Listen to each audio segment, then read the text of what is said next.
एक गरीब की मदद। एक बार की बात है, एक बार एक अध्यापक एक संपन्न परिवार के शिष्य के साथ कहीं जा रहे थे।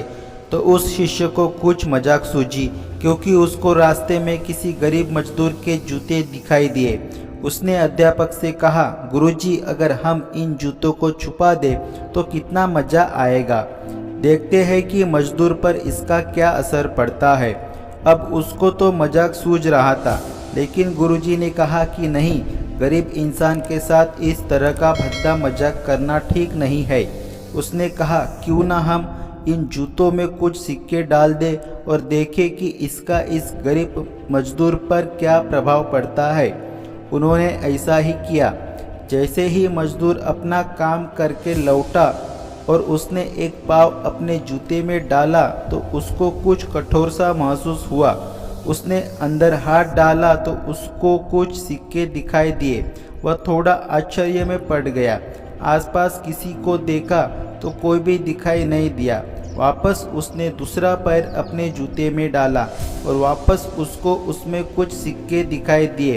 अब दोनों जूतों के सिक्कों को उसने अपने हाथों में रखा और प्रभु की तरफ इशारा किया, हे प्रभु, पता नहीं किस भले मानुष ने यह सिक्के मेरे जूतों में छिपाए हैं, लेकिन जिसने भी छुपाए हैं उसको मेरी दुआ है कि ताकि इन पैसों से मैं अपने बच्चों और पत्नी के लिए कुछ खाना और दवाइयाँ ला सकूँगा। और इतना बोलकर वह चला गया। इस बात को शिष्य और अध्यापक दोनों सुन रहे थे। अब अध्यापक ने शिष्य से पूछा कि अब तुम मुझे बताओ कि तुम्हें कैसा महसूस हुआ, तुम्हारे पहले वाली मजाक या मेरा यह तरीका।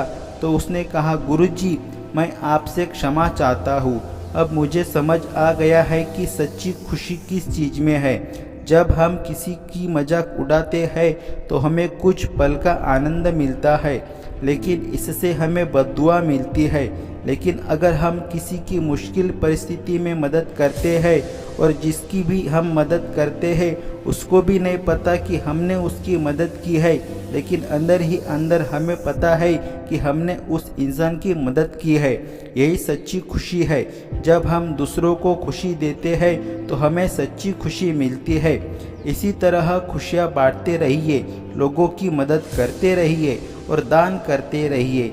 जिसके भी आप काबिल हो, जितना भी आपसे बन पड़े दान करें, लेकिन दान जरूर करें। इसका मतलब यह नहीं है कि आपको कंपलसरी या अनिवार्य रूप से इतने रुपए दान करने ही चाहिए, क्योंकि हर किसी की ज़रूरत अलग अलग हो सकती है। अगर आप किसी को पैसा का दान नहीं कर सकते तो कम से कम चीज़ों का दान तो कर ही सकते हैं। मुझे पूरी उम्मीद है कि यह आपको ज़रूर अच्छी लगी होंगी।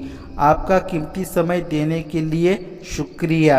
अगर दोस्तों आपको ऐसे ही दिलचस्प कहानियाँ और अच्छी कहानियाँ सुननी है तो चैनल को मेरे आज ही सब्सक्राइब करें और आप बेल आइकन दबाना ना भूलें, ताकि ऐसी कहानियाँ आपको सुनने को मिले। धन्यवाद।